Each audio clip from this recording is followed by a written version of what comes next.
კურიერისთვის ვენეციის კომისიის დასკვნის კიდევ ერთი ნაწილი ხდება ცნობილი, რომელიც სასამართლო სისტემას ეხება. ვენეციის კომისია ეწინააღმდეგება საკონსტიტუციო ჩანაწერს, რომელიც საკონსტიტუციო სასამართლოს უფლებებს ზღუდავს. თეონა ცხომელიძე განაგრძობს ახლა პირდაპირ ეთერში საუბარს. თეონა, კონკრეტულად რა შეზღუდვებზია საუბარი? საუბარია კონსტიტუციაში იმ ჩანაწერზე, რომლის მიხედვითაც საკონსტიტუციო სასამართლო საარჩევნო წლის განმავლობაში შეზღუდება საარჩევნო თემატიკასთან დაკავშირებით ნორმების არაკონსტიტუციურად ცნობა. საპარლამენტო უმცირესობა ეთანხმება ვენეციის კომისიის რეკომენდაციას, რომ ეს ჩანაწერი არ უნდა იყოს. ისინი მიიჩნევენ, რომ თუ საკონსტიტუციო სასამართლოს ასეთი შეზღუდვა დაუწესდება, ეს ნეგატიურად აისახება საარჩევნო პროცესზე.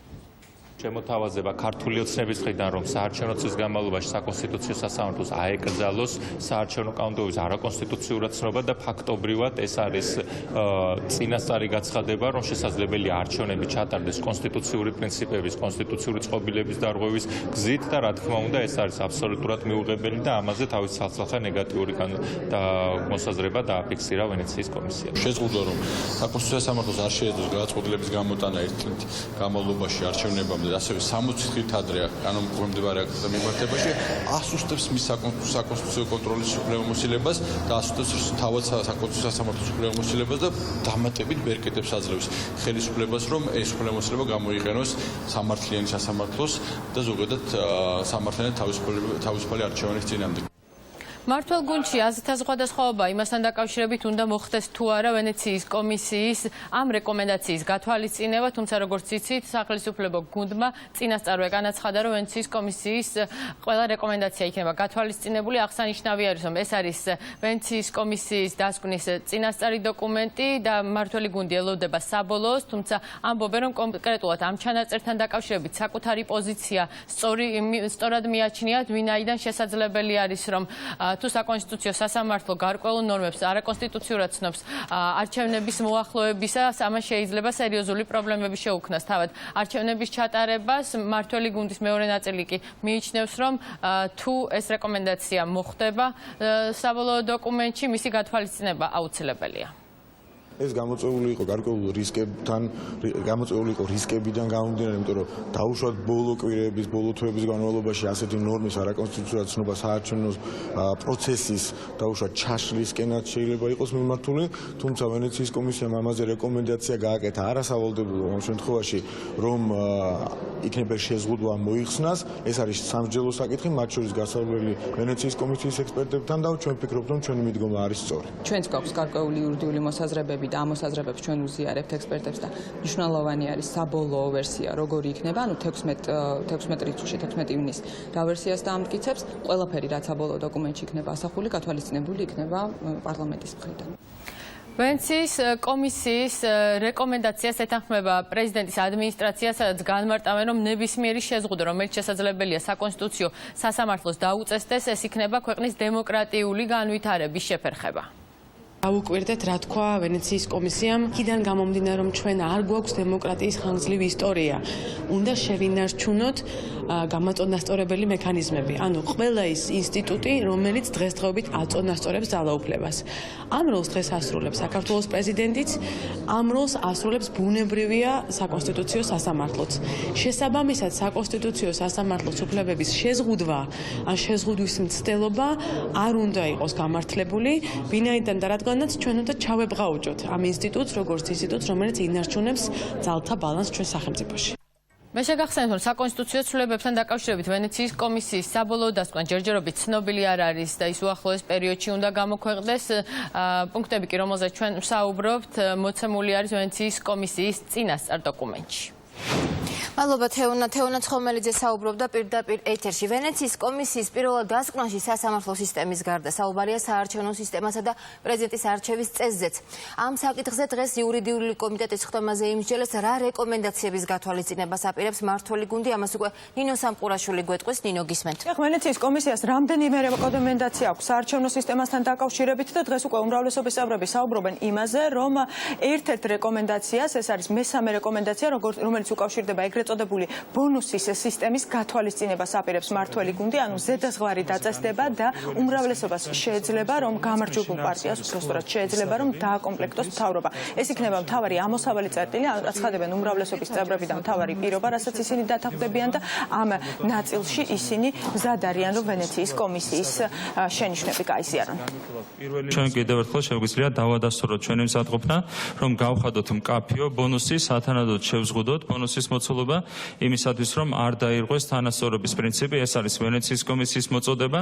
ჩვენ ამ მოწოდებას ბუნებრივია სრულად ვიზიარებთ და ამ მოწოდების შესაბამისად იქნება და ასევე საყოველთა სახალხო განხილვის ფორმატში გამოთქმული მოსაზრებების შესაბამისად იქნება დახვეწილი საარჩევნო სისტემა. არა მხოლოდ მაქსიმალური ზღურის დაწესებას ვაპირებთ, არამედ გათვალისწინებას მინიმალური პროცენტული მაჩვენებლისა გამარჯვებული პარტიისათვის, რა დროსაც შესაძლებელი იქნება ჩამოყალიბდეს გამარჯვებული პარტიის მიერ მთავრობის შემადგენლობა.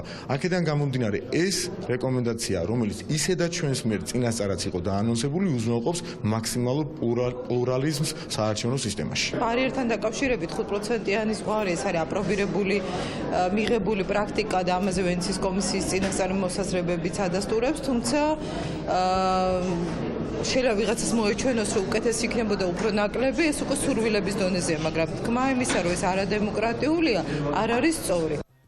იმისათვის, რომ დემოკრატიულ პროცესებს არ შეექმნას საფრთხე, ოპოზიციის წარმომადგენლები მიიჩნევენ, რომ ხელისუფლებამ ვენეციის კომისიის ყველა რეკომენდაცია უნდა გაითვალისწინოს, მათ შორის გადაუნაწილებელ მანდატებთან დაკავშირებით და 5%-იანი ბარიერის დაწევასთან დაკავშირებითაც. ქართული ოცნება ეხა ეშმაკობს, უბრალოდ ვირეშმაკობს, რომ დაამახინჯოს რეალური სურათი. ისინი ამ მთლიანად დაემორჩილებიან ვენეციის კომისიის მითითებებს, რაც ძალიან სამართლიანია და ერთ-ერთზე ემთხვევა ჩვენი ისევე როგორც სამოქალაქო საზოგადოების პოზიციას, ან თუ არ დაემორჩილება, ნიშნავს, რომ საერთოდ უგულვებელყოფს როგორც ქართველი აზრის, ქართული საზოგადოების შეხედულებას და პოზიციას, ასევე მოსაზრებას ვენეციის კომისიისა. ეს ნიშნავს, რომ საერთოდ არ დაგიდევს არავის აზრს. ეს არის ცალსახად სიგნალი, რომ ისინი აპირებენ საქართველოში რეალურად დემოკრატიის გაუქმებას. ვენეციის კომისიასაც ანალოგიურად არ მოწონს მუსოლინის ფორმულა, ისევე როგორც საპარლამენტო ოპოზიციას და ევროპულ საქართველოს. ყველაზე სწორი და ლოგიკური გზა იქნებოდა სრულიად პროპორციული გადანაწილება, რაც ყველაზე მყარი დემოკრატიული ფორმულა იქნებოდა ჩვენი საპარლამენტო არჩევნებისთვის. თუ დადგა არჩევანის საკითხი, რა ჯობია? ჯობია ის, რომ გადასანაწილებელი მანდატების მოდელი შეიცვალოს, რაც არის წარმოდგენილი. არ შეიძლება დარჩენილ ხმებს იღებდეს, ანუ ითვისებდეს მხოლოდ ერთი პარტია. ეს ნიშნავს ხელისუფლების მიტაცებას და ეს არ უნდა დაუშვათ. ჩვენ განცხადება გააკეთა პრეზიდენტის საპარლამენტო მდივანმა. ანატოლიძე აცხადებს, რომ მნიშვნელოვანი არის, რომ ამორჩევლის სურვილი იყოს გათვალისწინებული ყველა იმ ცვლილებაში, რომელსაც საპარლამენტო უმრავლესობა საზოგადოებას თავაზობს. პრინციპი გამოიხატება და უნდა გამოიხატოს უკეთეს საარჩევნო სისტემაში, ისეთ საარჩევნო სისტემაში, რომლის მიხედვითაც ყველა მოქალაქის ნება არ იქნება წაღებული ერთი რომელიმე პარტიის მიერ, არამედ შესაბამისად იქნება ასახული ჩვენს კონსტიტუციაში. ქვეყანას აქვს ძალიან ბევრი საჭირბოროტო პრობლემა, ძალიან ბევრი საჭირბოროტო საკითხი, რომელსაც სჭირდება გადაწყვეტა და ამ პირობებში ჩვენ სამწუხაროდ მიჩვეული ვართ, რომ ყველაფერი დედამიწაზე ბრალდება საქართველოს პრეზიდენტს. რაც რა თქმა უნდა კომენტარს არ იმსახურებს, ჩვენ გვქონდა და გვაქვს ჩვენი კომუნიკაცია ვენეციის კომისიასთან და ბუნებრივია გავაგრძელებთ მას კონკრეტულად რა ფორმით გამოიხატება ეს საქმედად რო გვიჩვენებს. საკონსტიტუციო ცვლილებებთან დაკავშირებით ამ წუთებში იურიდიული კომიტეტის სხდომაზე მსჯელობენ, ამით საკომიტეტო მოსმენები საკონსტიტუციო ცვლილებების სრულდება. ამის შემდეგ უკვე მომავალ კვირას ვენეციის კომისიის სხდომა გაიმართება და რის შემდეგაც უკვე 19 ივნისის კვირიდან რიგგარეშე სხდომაზე საკონსტიტუციო განხილვების პლენარული სხდომები დაიწყება. მადლობთ ნინო სამყურაშვილი საუბრობდა პირდაპირ ეთერში. აუდიტის სამსახურის მიერ მომზადებული სპეციალური დასკვნით ირკვევა, რომ სახელმწიფო ბიუჯეტიდან პრემია დანამატებისთვის გაცემული თანხა ყოველწლიურად იზრდება. დასკვნაში საუბარია კონკრეტულ უწყებებზეც. მთავრობამ ჯერ კიდევ 2014 წელს მიიღო დადგენილება, რომლის მიხედვითაც უნდა დარეგულირებულიყო პრემიების გაცემის წესი. აშა თორდია ამბობს, რომ კონკრეტულ სამინისტროებში პრემია დანამატები ამ წესის დარღვევით გაიცემა. ასეთ უწყებებად დასახელებულია შინაგან საქმეთა სამინისტრო, ჯანდაცვის, სასჯელ ასრულების და ფინანსთა სამინისტროები. საგალ სამინისტროში არის გადაცემული პრემიის გაცემის წესთან დაკავშირებითაც არის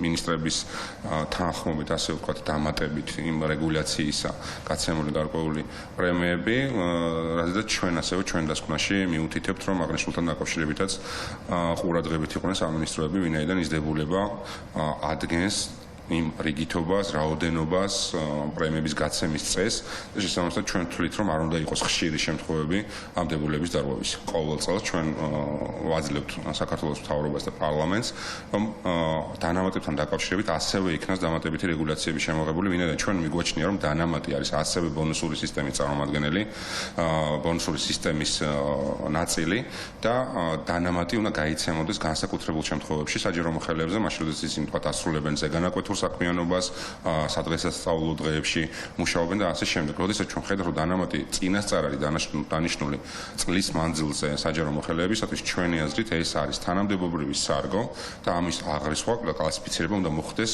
თანამდებობრივი სარგოს შესაბამის მუხლში.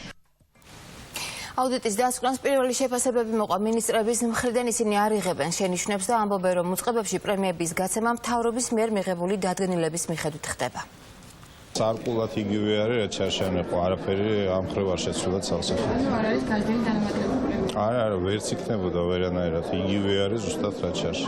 ჩვენ სამინისტროში მაქსიმალურად ჩვენ შევძლებთ და ოპტიმიზაცია მოვახდინეთ, როგორც საკადრო მიმართულებით, ასევე პრემიების კუთხით და მე მგონია, რომ ამ მიმართულებით თვითონ მთავრობის მიმართაც და თვითონაც კონკრეტულად ჩვენ სამინისტროსთან ნაკლები შენიშვნებია და მე მგონი ყველაფერი იმ სტანდარტების მიხედვით როგორც უნდა იყოს. ახალი დეტალები დავით გამხვალშვილის საქმეში. კურიერმა სასამართლოს ხდომის აუდიო ჩანაწერი მოიპოვა, სადაც ბრალდებული პირადატყვება რა ზეწოლა განიცადა პოლიციელების მხრიდან. გამხვალშვილი სამართალდამცველებს სექსუალური ძალადობის მუქარასა და ფიზიკურ და სიტყვიერ შეურაცხყოფაში ადანაშაულებს. ის ასევე იხსენებს ინციდენტის დაწყების დეტალებსაც. ამ ფაქტის დროულ და ობიექტურ გამოძიებას ითხოვს არასამთავრობო სექტორი. ეს ხალხი კივის, ადამი კივის რამე კივილია, რამე სიამოვნებაა. ეს ხდებოდა, მე ეს და რახანერ დავინა, მე ამის ხვევდი. თორე ამ პიროვნებას, ჯარა თვითონ მე არ მაგიარს მე მიტოკომენტი რომ არ რომ რაღაც არ დაეშალა. მაგ პიროვნებას ჩამწედა მე ბაგაჟში. რატო არ დარეკა მაგ პიროვნება ერთ-ერთი პოლიციაში? რატო გავერდა თავის სახელს? რატო ამოიყვანა? რატომ ცემეს ბაგაჟში? რატო მე ჩამწადე? რატო მიტყოლე ეპილექსიას? რატო ჩამოვიდეს მე მანქანაში? რატომ თუ ჩემი იყო იარა? რატომ მომიტანე? რატომ მომატეს ხელი იარა? მილიციის გამოფიერება შესაძლოა. ეს მაგაზე ადვოკატს ვითხოვდი. შედებას განა არ ვაძლევდი, ვაძლევდი. უბრალოდ ადვოკატს ვითხოვდი მე. მე ხეს არ მოაწერდი არაფერზე, იმიტომ რომ ადვოკატთან ერთად მივიდა. მინეს ყველაფერი. ადვოკატთანაც არ დამარეკი. ქვეყანაში კვლავ სისტემური პრობლემა არის, როდესაც პოლიციელები ან სხვა სამართალდამცავი ორგანოს წარმომადგენლები ასეთი ტიპის მოპყრობას ჩადიან მოქალაქეების მიმართ. ეს ხარვეზები და პრობლემები შესაძლოა განპირობებული იყოს იმით, რომ ქვეყანაში არ გვაქვს სისტემა, რომელიც ობიექტურად და მიუკერძოებლად გამოიძიებს ასეთ ფაქტებს, ამიტომაც მნიშვნელოვანი არის, რომ შეიქმნას დამოუკიდებელი საგამოძიებო ინსტიტუტი, რომელსაც ექმნება მონოპოლია, რომ ერთი მხრივ გამოიძიოს ასეთი ფაქტები და მეორე მხრივ დევნა განახორციელოს კონკრეტული პირების მიმართ. სამწუხაროა, რომ საქართველოში ბოლო წლებია უკვე აქტიურად ლაპარაკობთ იმაზე, რომ შინაგან საქმეთა სამინისტროს ორგანოები დაკავებულ ადამიანების მიმართ იჩენენ არასათანადო არაადამიანურ და აგრესიების შემნახავ მოპყრობას ან წამებას. ამისთვის ვითხოვთ დამოუკიდებელი საგამოძიებო მექანიზმის შექმნას და ასეთი ფაქტების გამოძიებას და ამაზე ვიღებთ ყოველთვის ცინიკურ დუმილს ხელისუფლებისგან. თბილისის პროკურატურის უარის შემდეგ ავგან მუხთალის ადვოკატი ქალაქის პროკურატურას მიმართავს ჟურნალისტ და მის მეუღლეს დაზარალებული სტატუსი მიანიჭა.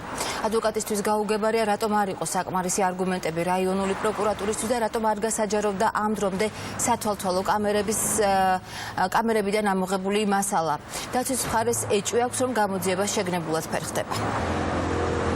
როდესაც არის მოწმეთა ჩვენებები, როდესაც არის ირიმი მოწმის ჩვენებები, როდესაც არის ფაქტი, რომ ადამიანი გაუჩინარდა და დღესაც ეს ადამიანი იმყოფება აზერბაიჯანში, რომელსაც არავითარ სამედიცინო დახმარებას არ უწევენ. ადვოკატთანაც კი პრობლემები ჰქონდა მას, რომ შეხვედრილიყო.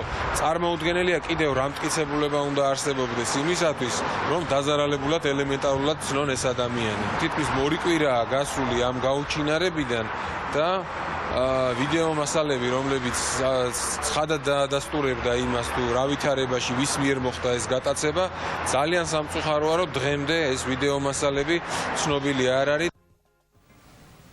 აზერბაიჯანელი ჟურნალისტის საქმეზე მოძრაობა დაიცავი კონსტიტუციაში შემავალი პოლიტიკური პარტიები საერთაშორისო თანამეგობრობას მიმართავენ. ისინი საერთაშორისო საზოგადოებას მოუწოდებენ გამოიყენონ ყველა რესურსი დროული და ეფექტური გამოძიების მოთხოვნით. პარტიები თანამეგობრობას საერთაშორისო მონიტორინგის ჯგუფის შექმნის ინიციატივითაც მიმართავენ. ხადია, რომ რეაგირებას მოითხოვს სიტუაცია, რომელშიც აღმოჩნდა მთელი საქართველო, როგორც საერთაშორისო არენაზე, ასევე ჩვენს ქვეყანაში, როცა ადამიანები შევიფარეთ, კანონიერად ვინც იყო საქართველოში, უცებ აღმოჩნდა იმ ქვეყანაში, რომელსაც ემალებოდა. ამიტომ მიმართავ საერთაშორისო მონიტორინგის იდეის შექმნით. აზერბაიჯანელი ჟურნალისტის მოტაცება იყო ძალიან საგანგაშო ფაქტი, მით უმეტეს რომ დღეს უკვე კაფიოთ და ცალსახად ჟღერს, რომ ამ პროცესში ჩართული იყვნენ ქართული სპეცსამსახურები, ან ყველაზე მინიმუმ მათი წაყრუებით და მათი უმოქმედობით მოხდა ეს ფაქტი. აქედან გამომდინარე, ჩვენ პოლიტიკური პარტიები ვიკრიბებით იმისთვის, რომ გამოვთქვათ პროტესტი. ჩვენ არ ვთქვით დემოკრატიულ პროცესებს საკუთარ ქვეყანაში, თუმცა ყველაზე მეტი მოლოდინი გვაქვს საერთაშორისო თანამეგობრობის, იმიტომ რომ არაერთხელ დაფიქსირდა ცივილიზებული სამყაროს ხარდაჭერა ქართული ხალხის მიმართ. დიახ, ეს არის ის მომენტი, როცა ჩვენი ქვეყნის ღირსების და დაუსაფრთხოების საკითხი არის სასურზე დევს. შესაბამისად მოუწოდებთ საერთაშორისო ორგანიზაციებს, ასევე ვთხოვთ მაქსიმალურად იქნას ხარდაჭერილი ჩვენი და ბრძოლა ავგან მუხტალის კეისთან დაკავშირებით. ქართული რეჟიმის პირობებში სახელმწიფომ დაკარგა სახე და ქართულმა ინსტიტუტებმა საკუთარი ფუნქცია და მდგრადობა. ჩვენ რა თქმა უნდა, მთელი საერთაშორისო საზოგადოება ერთად უნდა აღვუდგეთ ამ გალაშქრებას დემოკრატიულ ინსტიტუტებზე და ერთად დავიცვათ საერთო ფუნდამენტური ფასეულობები. დღეიდან ეგრეთ წოდებული ციანიდის საქმის არსებითი განხილვა დაიწყო. პროცესს სახალხო დამცველი ესწრება. ეს პროცესი შუამდგომლობით გაიხსნა დაცვის მხარის სასამართლოს ხდომების გასაჯაროებას ითხოვს. დავით ქაშიაშვილი განაგრძობს ამ თემაზე საუბარს. გისმენთ, დავით. კეთი, ბოლო ინფორმაციით, რომელიც რამდენიმე წუთის წინ გახდა ცნობილი, შუამდგომლობაზე უარი უთხრა უკვე მესამედ მოსამართლემ ადვოკატებს და სხდომა არ იქნება საჯარო. ეს არის ალბათ საბოლოო გადაწყვეტილება, რადგან ახალი არგუმენტი და ამისა, რომ მოსამართლებმა ადვოკატებმა კიდევ ერთხელ ითხოვონ სხდომის საჯაროება სამართლებრივად მათ სავარაუდოდ აღარ ექნებათ. სხდომას დაიწყო არსებითი განხილვა, შესავალი სიტყვით უკვე რამდენადაც ცნობილია წარსდგა პროკურატურა. ასევე ადვოკატებმა უკვე შეიტანეს საჩივარი საპატრიარქოს იურისტის ედიშერ ქარჩავას წინააღმდეგ და ისინი მორალური ზიანის ანაზღაურებას ითხოვენ. ისინი ამისთვის ითხოვენ 50,000 ლარს და ცნობების საჯაროდ უარყოფას. თავარმა პროკურორმა გამოვიდა და საჯაროდ განაცხადა, რომ საქმეში არ არის არანაირი პირადი ცხოვრების სამსახველი კადრი, ინფორმაცია და ასე შემდეგ. ჩვენ ეს ყველაფერი რამოდენიმე დღის უკან ამოვიღეთ ოფიციალურად, როგორც დოკუმენტი, როგორც მტკიცებულება ოფიციალურად კანონით ადგენილი წესით. ჩვენ მას დღეს შევიტანთ სასამართლოში, როგორც ახალ მოპოვებული მტკიცებულება, ახალ გამოვლენილი გარემოება და ამის საფუძველზე მოვითხოვთ სასამართლოს სხდომის საჯაროებას. არ შეიძლება სასულიერო პირი, რომელიც მართაც არ გაგაჩნია არანაირი მტკიცებულებები, ეს საზოგადოდ გამობძანდე და მას ესეთ რაღაცაში ბრალი წაუყენო და ცილი დასწამო თითქოს და იმის მაგერად რომ ხელმოქმედებას ეწეოდა და ის მის მოძიებაში იყო, განაცხადა რომ ის კრიმინალურ ჯგუფთან, ეგრეთ წოდებულ დამნაშავეებთან ერთად აპირებდა ფულის გაკეთებას. სასამართლო პროცესს ესწრება სახალხო დამცველი ცუჩან ანუაშვილმა განაცხადა, რომ არ იცის, რატომ შეცვალა მოსამართლემ გადაწყვეტილება, თუმცა მას სრული უფლება ჰქონდა, რომ სხდომას დასწრებოდა ნებისმიერი მსჯელობის გარეშე, რადგან სახალხო დამცველს აქვს ნებისმიერ პროცესზე დასწრების უფლება, მათ შორის ისეთ სასამართლოს სხდომაზე, სადაც სახელმწიფო საიდუმლოების შინაარსის შემცველის საქმეები იხილება. უჩან ანუაშვილმა განაცხადა, რომ არ ნიშნავს მისი დასწრება იმას, რომ ის ავტომატურად ყველაფერზე ისაუბრებს, რაც პროცესზე მოხდება, თუმცა ქვეყნის მთავარი უფლებადამცველი ამბობს, რომ ნებისმიერ დარღვევაზე ინფორმაციას ის აუცილებლად გაავრცელებს. გუშინ დაგვირეკეს და გითხრეს, რომ შესაძლებელი იყო დასწრება, მაგრამ მე ამას კიდევ ერთხელ აღვიქვავ იმას, რომ კანონი ძალიან ცალსახად აცხადებს, რომ სახალხო დამცველს აქვს ამის უფლება. სხდომაზე დასწრება არ ნიშნავს იმას, რომ სახალხო დამცველს უფლება აქვს გარკვეულ დეტალებზე ისაუბროს. ნახოთ, ჩვენი მიზანია პროცესის მონიტორინგი. დამოუკიდებელი ნეიტრალური წარმომადგენლის დასწრება პროცესზე.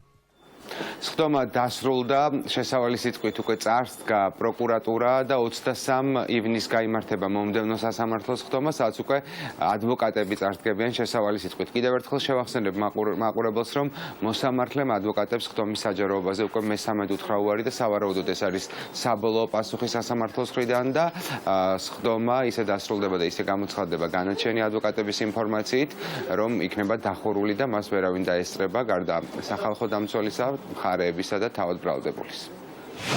მადლობ დავით ქაშიაშვილი საუბრობდა პირდაპირ ეთერში. ნიუ-იორკის სასამართლო დაკავებულ ქართველ სპორტსმენებზე დღეს იმსჯელებს. დღესვე გაირკვევა დატოვებენ თუ არა ისინი საპატიმროებს და გამოუშვებენ თუ არა თავდებით. ადვოკატის ინფორმაციით ლევან მაყაშვილი და ავთანდილ ხურციძე სპეცოპერაციის დროს შეცდომით დააკავეს და მათ არ აქვთ კავშირი კრიმინალურ დაჯგუფებასთან. სასამართლო პროცესს კრივის ფედერაციის პრეზიდენტთან ერთად ელოდებიან მათი მეგობრები და ოჯახის წევრები. ჩვენ ანალოგიურად მოლოდინის რეჟიმში ვართ, ვიცით რომ ან მოხდა ესეთი ცუდი ფაქტი და ვიმედოვნებთ რომ იქნება გაურკვევლობა, იმიტომ რომ თვითონ ავთანდილ ხურციძის ახლოს ვისვნობ, კიდევ ერთხელ ვაფიქსირებ, ჩვენი მეგობარია, ჩვენ ერთად ვიყავით საქართველოს ნაკრებში და მისი მთლიანი მოწოდება და ცხოვრება დათმობილი აქვს სპორტზე და კრივზე. ვიმედოვნებთ რომ პატარა გაურკვევლობა იქნება და აუცილებლად გაირკვევა ეს ყველაფერი. სასამართლოსთან დაკავშირებით ინფორმაცია გაქვთ, 4 თავდები არის საჭირო, როგორც ვიცით. დიახ, ჩვენც ეგ ანალოგიური ინფორმაცია გვაქვს ჩვენც და მანდაც ვიცით რომ უკვე ეს ბიჭებიც არიან ვინ რომლებიც უდგებიან თავდებში. ნაცნობობა და ხელის ჩამორთმევა და მეგობრობა არ ნიშნავს იმას რომ ყველა კრიმინალია და რაღაც კრიმინალურ საქმეებში ან გარჩევებში ან რა ვიცი თუნდაც რაღაცებში ღებულობდა მონაწილეობას. შეიძლება იცნობდა ავთანდილი, შეიძლება მეგობრობდა, მაგრამ ვიძახი და ვაფიქსირებ რომ ავთანდილს კარგად ვიცნობდა მისი მთლიანი მთელი მისი ცხოვრება დათმობილი აქვს სპორტზე. ყველაფერი კარგად არის, ეს იყო უბრალოდ რაღაცა გაურკვევლობა. და ყველაფერი დამთავრდება დღის ბოლოს, ორივე იქნება თავისუფალი, ლევანი და ავთო მართლა არაფერში დამნაშავები არ არის, ეს იყო უბრალოდ რაღაცა გაურკვევლობა, რომელშიც უბრალოდ მოყვნენ ეს ორი ადამიანი ჯერ მარტო იმიტომ, რომ თუნდაც ისინი არიან ცნობილი სპორტსმენები არა მარტო საქართველოში, რა თქმა უნდა ამერიკაშიც. სანამ ყველაფერი გაირკვევა, არის საჭირო 4 ადამიანის თავდება, ან თავდებში ჩაუდგეს 4 ადამიანი. და ეს 4 ადამიანი უნდა იყოს ლეგალურად ამერიკაში და კარგი სამსახურით, რა, სანამ ყველაფერი დაზუსტება. და ეს არის სულ. ხვალ იქნება კიდე დღის 12 საათს სასამართლო. ლევანიზეც იგივე, ზუსტად ისეთი სიტუაცია, პროცესი მიდის ახლა და დღეს ავთანდილს მოუყვანეს უფასო ადვოკატი და რომელზეც ხელი არ მოაწერა, არ უნდა უფასო ადვოკატი და ხვალ ეყოლება მას უკვე თავისი დაქირავებული ადვოკატი და მაგდომაც გადაიდო დღეს სასამართლო. და ყველაფერი მშვიდად არის ისეთი, არაფერში თვითონ დამნაშავე თავს არ ცნობს. ნახე ლევანი და დღეს საპრობილეში და გერის სულიერ დამნაშავო გოსაცხადებს და ალბათ პროთ მოხდა ისე რომ დააბევრი ხალხი აიყვანეს და ლევანი საუბედოდ მოყვა. თორე სასამართლოს ლევანის გამოშვების პრობლემა როგორც ასეთი არ აქვს. პირიქით უშვებენ. ამ დღეს ახვალე ლევანი როგორც მე ვიცი სპორტსთან ერთად არის ყოფილიყო იმ პერიოდში ყველა სხვადასხვა ადგილზე დააკავეს. რამდენიმე წუთის წინ საქართველოს მთავარმა პროკურატურამ გაავრცელა განცხადება, რომლის თანახმადაც თბილისისა და ქუთაისის სააპელაციო სასამართლოებმა ორი სისხლის სამართლის საქმეზე მსჯავრდებულ ცოტნე გამსახურდიას და მსჯავრდებულ შალვა შალიკაშვილის მიმართ გამამართლებელი განაჩენი დაადგინა. განცხადებაში ნათქვამია, რომ მოპოვებული იქნა ახალი მტკიცებულებები და ფაქტები, რის შედეგადაც სრულად გამოირიცხა ცოტნე გამსახურდიას მხრიდან სასჯელ ასრულების დაწესებულებაში კონტროლი ორისთვის ქრთამის მიცემის ფაქტი. ამ დრომდე არავინ დაკავშირებია სოფელ ქერესთან დაკავებული ქართველების ოჯახებს. ლევან ლაფაჩი და გურამ კოლოტაშვილი რუსმა ოკუპანტებმა საოკუპაციო ხაზთან დააკავეს. მსხვილელების თქმით, ისინი ღვთისმშობლის ეკლესიაში წავიდნენ, ორივე მათგან სავარაუდოდ ეგრეთ წოდებული საზღვრის უკანონო გადაკვეთისთვის წაუყენებენ ბრალს. საქართველოს ჩინეთის 25 წლიანი ურთიერთობა საზეიმოდ აღინიშნა რიყის პარკში. ღონისძიებას საქართველოს პრემიერ-მინისტრი და ჩინეთის ელჩი დაესწრო. სტუმრება იმ მიღწევებზე და პროექტებზე ისაუბრეს, რომელიც ორ ქვეყანას შორის ამ დროის მანძილზე განხორციელდა. რიყის პარკში გამოფენაც მოეწყო, სადაც ჩინური კულტურის და სამზარეულოს ნიმუშები იყო წარმოდგენილი. ჩინეთი საქართველოს ერთ-ერთი უმსხვილესი სავაჭრო პარტნიორი და ინვესტორი გახდა. ცოტა ხნის წინ პეკინში ხელი მოეწერა ისტორიულ შეთანხმებას საქართველოსა და ჩინეთს შორის თავისუფალი ვაჭრობის შესახებ, რაც ჩვენს ორმხრივ სავაჭრო ეკონომიკურ თანამშრომლობას თვისობრივად ახალ დონეზე აიყვანს. აღსანიშნავია, რომ საქართველო პირველი ქვეყანაა რეგიონში, რომელთანაც ჩინეთმა თავისუფალი ვაჭრობის შესახებ შეთანხმება გააფორმა. ჩვენი ორი ერისთვის მნიშვნელოვანი დღეა. მე-4 საუკუნე გავიდა და ჩვენ შორის ურთიერთობები კიდევ უფრო ღრმავდება. 25 წლის მანძილზე სავაჭრო ეკონომიკური ურთიერთობები განვითარდა. 30-მდე ჩინური კომპანია მოღვაწეობს ამ დროისთვის საქართველოში. ამ კომპანიებმა საქართველოში უკვე შექმნეს 5000-მდე სამუშაო ადგილი. ინვესტიციები შეადგენს $600 მილიონ და $60 მილიონ ფინანსური დახმარება აქვს გაწეული ჩინეთ საქართველოსთვის. ჩვენ ალბათ ბევრ საუბრობთ იმაზე, რეები გაკეთდა ამ ბოლო წლების განმავლობაში, ამხელა წარმატებებს მივაღწევთ, მაგრამ ბევრად მეტი საფიქრილი გვაქვს იმაზე, უახლოეს პერიოდში რა არის გასაკეთებელი. ის ინფრასტრუქტურული პროექტები, რომელიც დაწყებულია, უნდა გაგრძელდეს და კიდევ უნდა გაფართოვდეს. შინაგან საქმეთა მინისტრის პირველი მოადგილე ბესიკ ამირანაშვილი თანამდებობიდან გადაყენებულია განცხადება შინაგან საქმეთა სამინისტროში დღეს გაკეთა. ბესიკ ამირანაშვილი, რომელიც კრიმინალური პოლიციის კურატორის პოზიციას იკავებდა, კადრების განყოფილებაში გადავიდა. დღეიდან პირადად მე ვიქნები კურატორი კრიმინალური პოლიციის ყველა იმ დეპარტამენტების, რომლებიც რეგიონებში არსებობს და თბილისში რა თქმა უნდა, ასევე ცენტრალური კრიმინალური პოლიციის დეპარტამენტის და რა თქმა უნდა საპატრულო პოლიციის, რომლის კურატორიც აქამდეც გახდი. პირველი მოადგილე, რომელსაც იკავებდა ბესიკ ამირანაშვილი,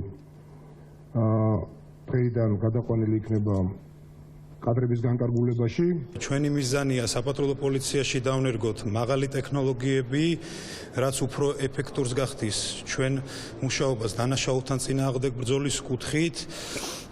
ასევე პრიორიტეტებად კვლავ რჩება, როგორც მოგეხსენებათ, საგზაო მოძრაობის უსაფრთხოება, ასევე დანაშაულის პრევენცია.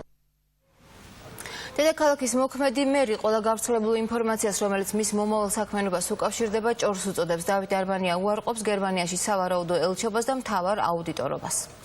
განიხილებით გერმანიაში ერთხად რამდენად დადასტურებთ ამ ინფორმაციას?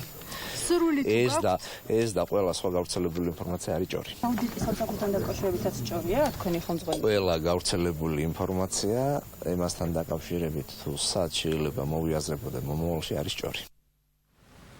განახლებული მემორიალი ელიას მთაზე ქვეყნის ტერიტორიული მთლიანობისათვის დაღუპული მებრძოლების მემორიალი საინგილოს მეხუთე ჩიხში არსებულ სკვერში განთავსდა და მასზე 110 გმირის სახელი და გვარი დაიტანეს.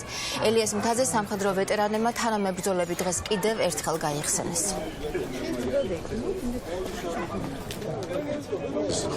მართლა ძალიან მნიშვნელოვანია არა მარტო შეერაღებული ძალებისთვის, მთლიან საქართველოსთვის, სრულად საქართველოსთვის. ამ მებრძოლებმა მისი სახელებიც ამოტვიფრულია მემორიალზე. შემიძლია თქვა, რომ თავისი სიტყვა თქვეს საქართველოს ისტორიაში და თავისი წვლილი შეიტანეს იმ სისხლის ფასად, რომელიც მათ დაღვარეს საქართველოს ერთიანობისათვის და დამოუკიდებლობისათვის ბრძოლაში. ვეტერანთა დეპარტამენტის თან ერთობლივი თანამშრომლობით დაღუპული ბიჭების ოჯახის წევრების მოთხოვნით მოხდა ყოფილი მემორიალის აღდგენა, სკვერის მოწყობა.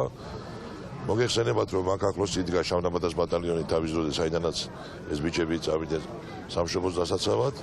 აღვადგინეთ მემორიალი და დღეს არის აღდგენილი მემორიალის გახსნის ცერემონია.